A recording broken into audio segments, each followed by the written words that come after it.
difficile,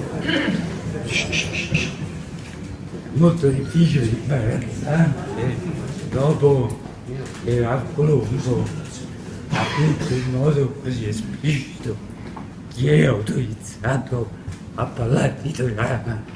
Uno si sente piccolo così e dice, ma ha detto bisogna essere dei malachim, ed è una grande responsabilità, perché a volte si dice il codice dell'anashim, io dice che in un posto dove non ci sono uomini nel senso adatti a fare una certa cosa, bisogna sforzarsi ad essere, per quella piccolezza è sempre molto relativa all'ambiente in cui viviamo, e ognuno deve fare il possibile per innalzarsi, per esempio l'insegnamento che Dai ci ha regalato davanti ai suoi tradotte, e dove ci spiega che mangiava il carpasse, perché il carpasse è quella pianta che cresce sottoterra, che fa sempre uno sforzo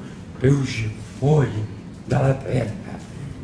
E le dico queste poche parole di Torah di lui di Shabbat, lo piazza a cui associo anche di lui di Shabbat di Patrizia Parabut e di lui di Shabbat Amedeo Raffaele Ben Shabbat Poncello e anche Massimo Tagliacozzo. Massimo Tagliacozzo, tutte persone che mi ricordano molto l'infanzia. Giusto giorni fa io vedevo una foto con lo zio Massimo, la nostra squadra di calcio, tu ancora hai un pischello,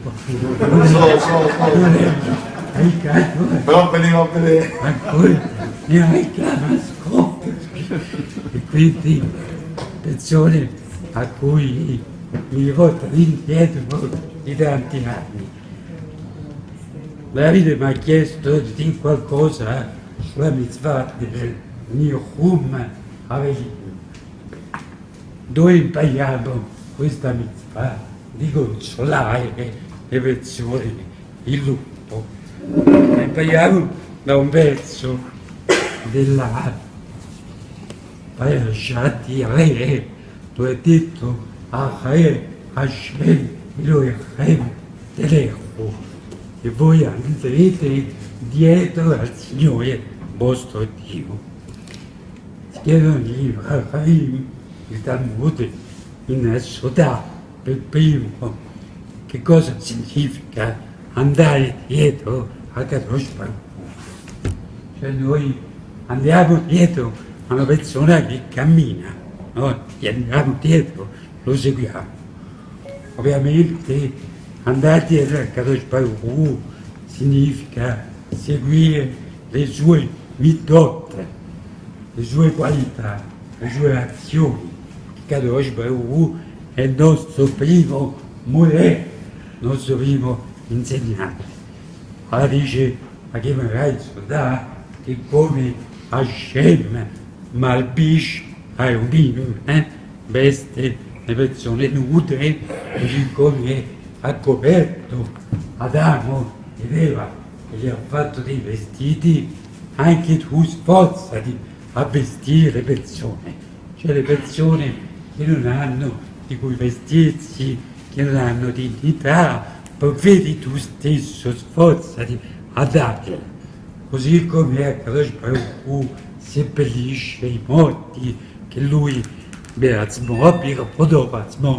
è occupato della sepoltura di Moshe Rabbeinu, così noi dobbiamo sforzarci di seppellire i morti. Allora dice Sodà, come a Kadosh Baruch Hu si è preoccupato di consolare gli Avelim, anche tu devi consolare gli Avelim. Ma dov'è che anche Kadosh Baruch Hu ha consolato gli Avelim?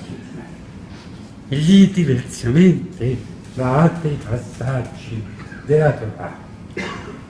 L'appoggio testuale, l'episodio su cui si appoggia la Gemara, è molto indiretto, perché la Bibbia dice che dopo la morte di Abraham, vai Elohim et Yitzhak. Elohim ha benedetto, ha dato la beata a Yitzhak.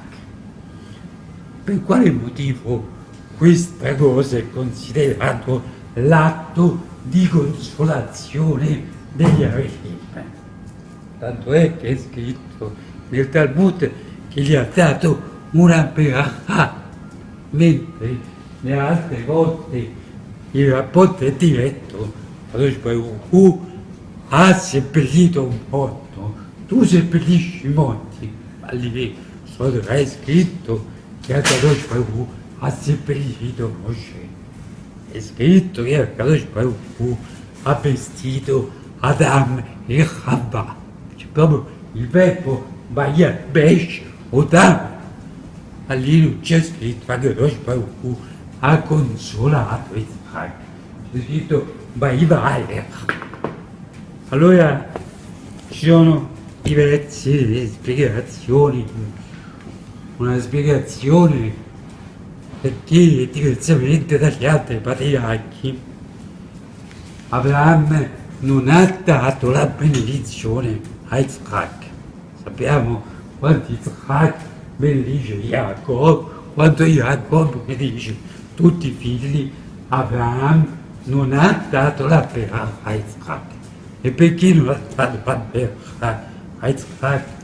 Perché se lui avesse dovuto benedire Yitzhak, avrebbe dovuto benedire anche Ismaele. Quindi non volendo e non potendo dare la beata a Ismaele, investendolo di una certa eredità, consegnandogli un testimone, ha preferito non darla neanche a Yitzhak. Allora è Elohim stesso che dà la beata a Yitzhak e gli conferma quindi questa successione spirituale. Secondo un'altra spiegazione invece il pezzo della terra Vayivarech Elohim et Yitzhak si riferisce già a quello che sarà il rito vero e proprio della Birkat Arachim che noi abbiamo perduto, perché quando si consola una vella non è che si va da lui e gli si dice solo io sto vicino, mi dispiace, ma c'è una formula apposta, perché rispetto alla vella il miglior comportamento è il silenzio. Bisogna stare zitti il più possibile. Oggi quando si va nelle case della Shiva si parla di tutto e si dice ma lo faccio per distrarre la vela, per tirarlo su. Non è questa la faccia, tanto è che tutti i cibi che si mangiano nella seduta la lenticchia, i biscotti d'onni, l'uovo sodo, hanno tutti una struttura chiusa per rappresentare la bocca, grazie mille, la bocca chiusa della favela.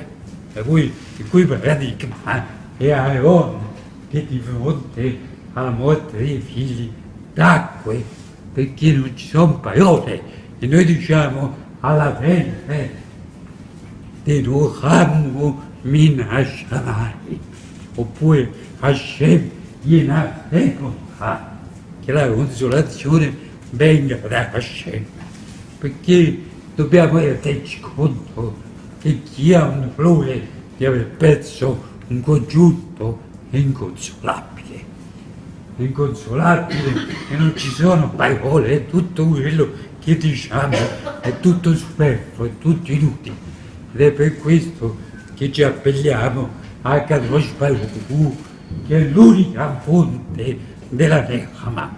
Dice la Gemarat, Serachim 54, che ci sono 7 cose che sono sconosciute a ogni persona. C'è nessuno, anche la persona più saggia, non può conoscere le cose.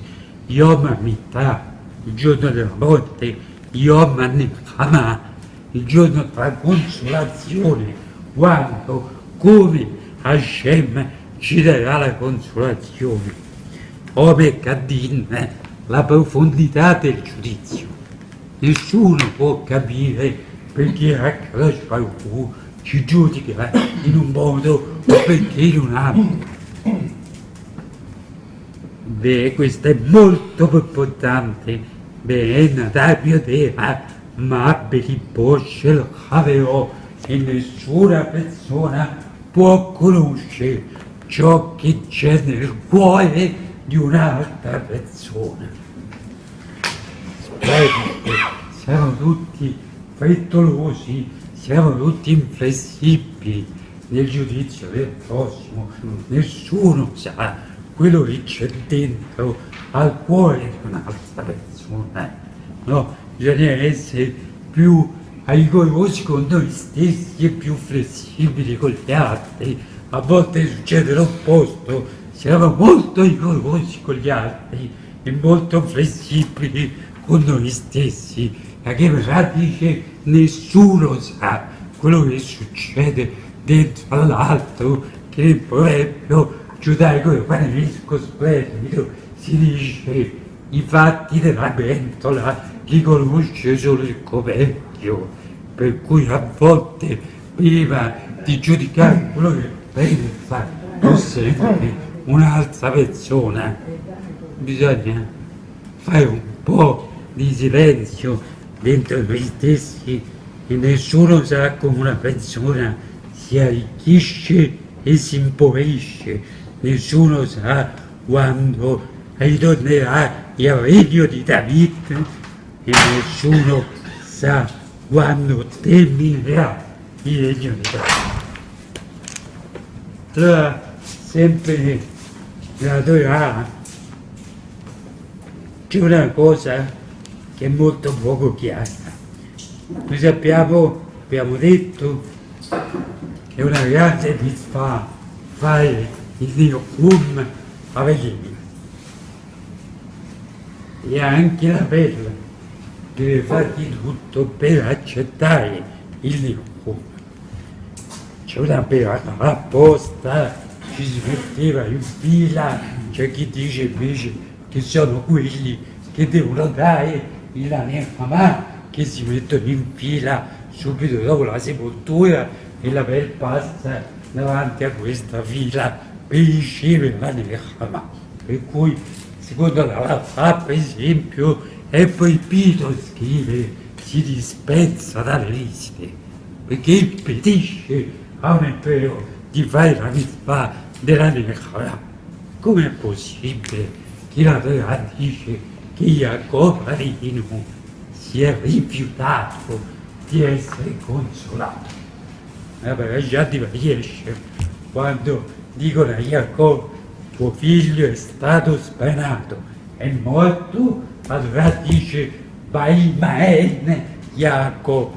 Jacob si rifiuta di ricevere la Nechama. Come può Jacob Avinu impedire di non ricevere un atto Minan Shammai e da persone che vogliono fare una mitzvah?